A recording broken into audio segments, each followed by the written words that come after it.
5 fundamental Google account security settings you must enable right now. From your device settings, go to Google, Google Account, Security and Sign-In,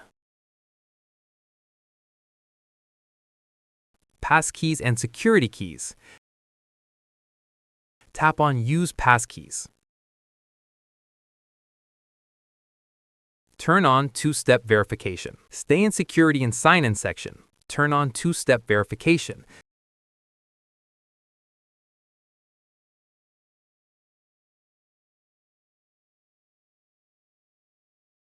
Audit your devices list. Hackers often stay logged in on a ghost device. You must manually kick them out.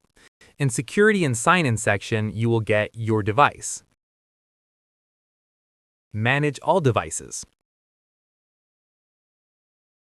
Sign out of any device you don't recognize or no longer own. Clean up third-party app access. In Security and Sign-In section, you will get your connections to third-party apps.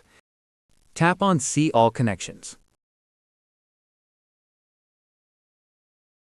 Click Remove Access for every app you don't use daily.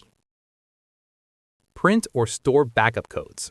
If you lose your phone, you might get locked out of your account forever. Backup codes are your emergency exit. Under two-step verification, find Backup Codes. Print them or put them in a physical safe. I've uploaded a second part covering the advanced settings to make your account completely bulletproof. You can find that link in the description below.